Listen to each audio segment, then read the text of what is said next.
Fido Nesti, tudo bom? Bonjour Keren, bonjour à tous. C'est un plaisir de parler avec vous cette nuit. Je suis Fido Nesti, auteur de l'adaptation de 1984 de George Orwell en bande dessinée. Il a été publié récemment par l'édition Grasset. Je suis désolé de ne pas pouvoir parler en français, alors je vais continuer en anglais. Perfecto. Thank you. Benvenido to Be Young, Be Strong, Fido Nesti. I first wanted to ask you, if we go back to your young years, what were you like at the age of 18, 20, and what were your dreams at that time?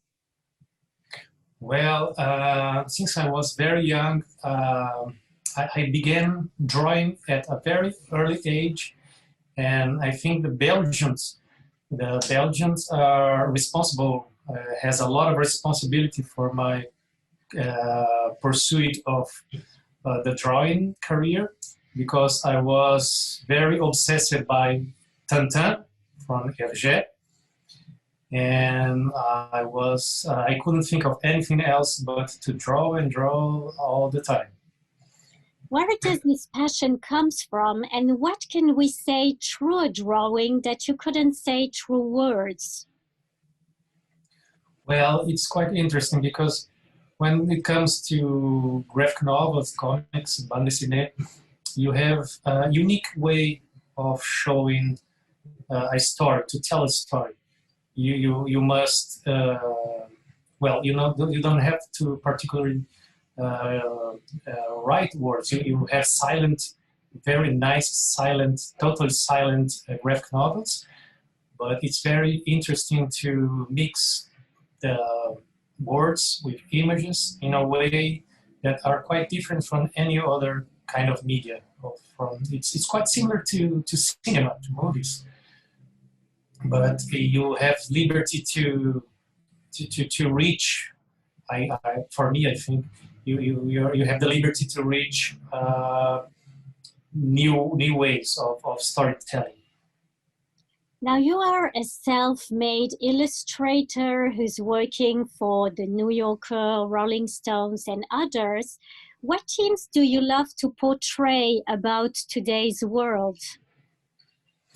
Well, yes. I always try to make some parallel with what I am living. In the case of 1984, for an example, I think that each country find your parallel to what you are reading. And well, unfortunately here in Brazil, the parallels are very strong right now with the new government. So I think it hit me in a very particular way. And I try to show that perspective of my own in every work I do. For example, I have the majority of my work is for illustrating books and covers of books and magazines and newspapers, articles. Just for an example, I have two covers I did here that I use it the bande dessinée, the comics way of expressions to show at the covers. Mm-hmm. This one started very small, but the publisher really liked it and it expanded to a much bigger cover. Now, coming back to 1984, it's a book of George Orwell that you discovered the first time at school when you were still a child. What struck you in this story? Why was it so strong for you at this time? Well, I was only 13 years old when I first read it. It was back exactly in 1984. My brother was reading for school, so I bought it from him. I borrowed from him. And well, it struck me really hard because of Brazil was living the last days of the military dictatorship. So I could find a lot of similarities, a lot of parallels from the novel with the reality, the, mainly the lack of liberty and the oppression all around. And How did unfortunately, it's all back here again. The military are all back on power, and the opposition voices are being oppressed and so on. Now it's amazing because George Orwell wrote this book in 1948. How was he a visionary of today's world we are speaking? For Brazil, for instance, Brazil under Bolsonaro, why does it have such an echo with this book? Yes, well, I think it's quite interesting. The book is being released in a lot of countries, and readers from Poland and Hungary, for example, they are experiencing it, I think, quite similarly to how I am experiencing it right now. Maybe different from other countries because of this resurgence of totalitarian governments. So the story it's quite depressing. I used to say that I was living in a triple dystopia: 1984, the pandemic, and the new government. So it's quite difficult right now. How can you make a parallel between those three, between those COVID times, Brazil under Bolsonaro, and what you are experimenting now? Yes, well, it's quite shameful government because it looks like he is comfortable in being the world's bad guy. I don't know. I'm trying to say that he's not taking the COVID-19 quite seriously. So, and that reminds me of totalitarian government that just do what it wants to do and takes no responsibility whatsoever for anything else. How about the COVID? I mean, the reality in Brazil is terrible because you have more than 100,000 deaths. You have only 16% of the population that is vaccinated right now, that got their first shot. I mean, how do you live this pandemic in Brazil? And why is this pandemic and all the new laws around it, all the new restrictions, so much like 1984? Yes, it's quite interesting to see on I think on the aspect of social relationships. On 1984, you couldn't even have a friend. You had to stay on your home with your wife, perhaps your children, but you couldn't have a social life per se. So that's quite interesting to think about that here right now, where you can't leave your house for more than a year now. The only good side is that is just because it helped me on the actual work. I couldn't leave the house, so I had to focus on the work. But yes, the parallels are quite strong. You read 1984 as a child, as we were saying. Why did you choose to adapt it and to illustrate it now? And can you maybe show one of the originals also when you explain that to us, please? Sure, yes. Well, it was actually an invitation from my editor. I was already working on another project when he ringed me and told about the idea of the hairs of. And well, I was really surprised because the novel was always a big favorite of mine since I first read it. And let me show you some originals. I always work with ink, penciling and ink.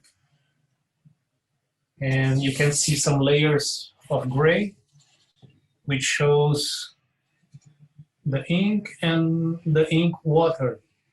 So you see some lighter grays. The size of the original and the printing are quite different, as you can see. Now work on a larger format.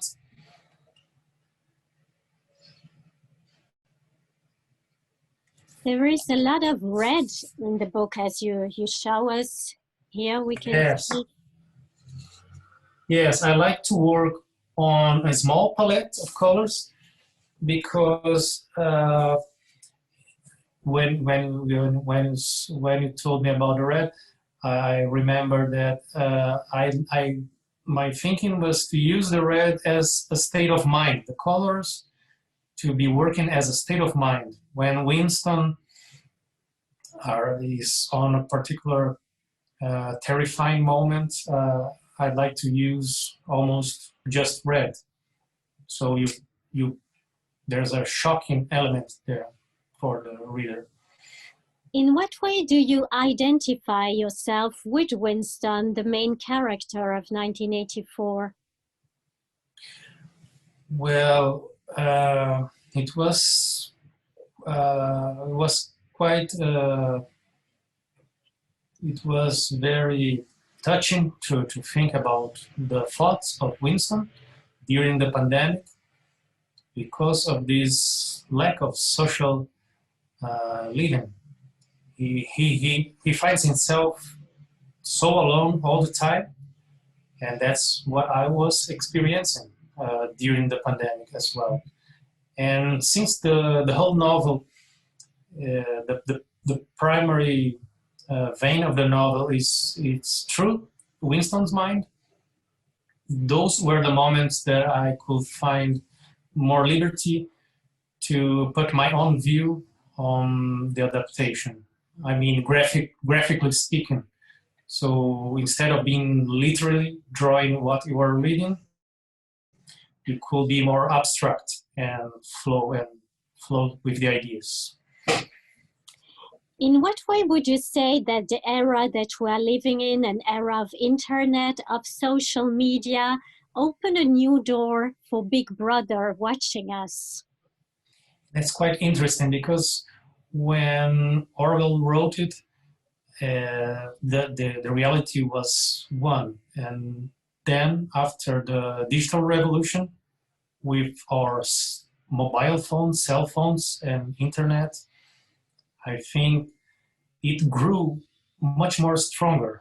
The parallels grew much more stronger with the novel. Winston's job was to distort reality. Now we can see fake news used to literally change your voting, for example.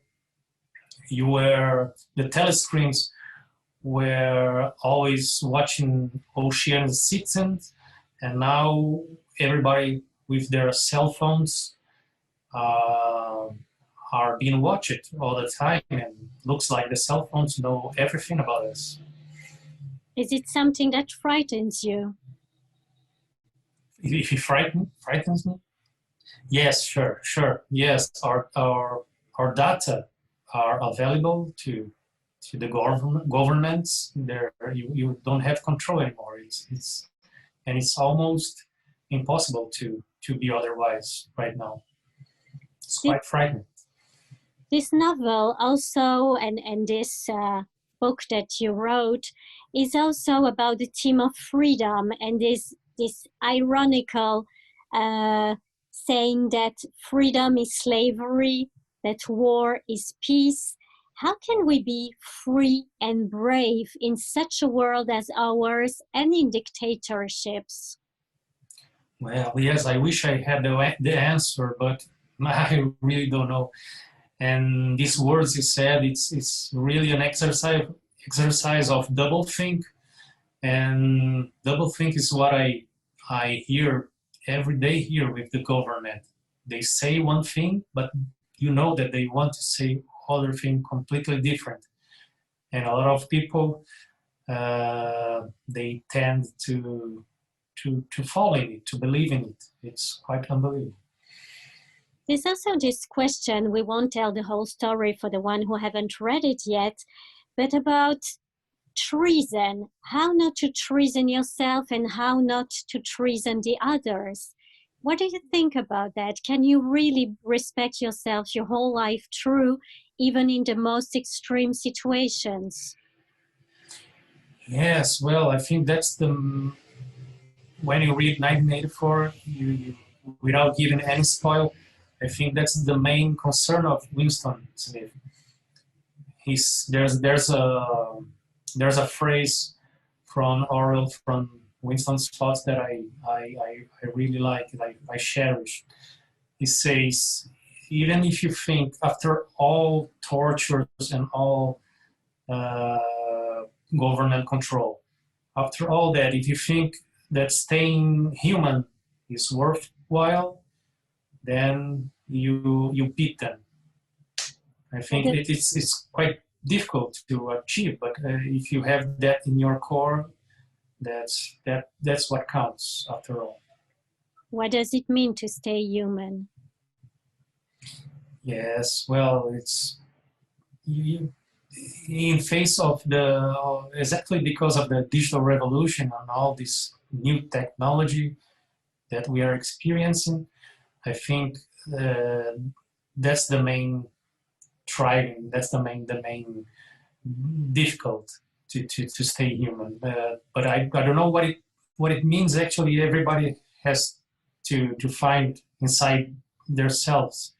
You have to find more time, I guess. Time and privacy. It's really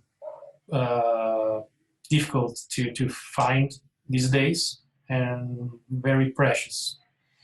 Another thing impossible to find, especially in Brazil, is the question of equality that is also very present in the book, because in dictatorships, there's no equality between people. And in Brazil, you experience those social inequalities that are just huge between cities and favelas. What's so difficult about that for you, for this image of Brazil, where inequality is so present, especially now with COVID again?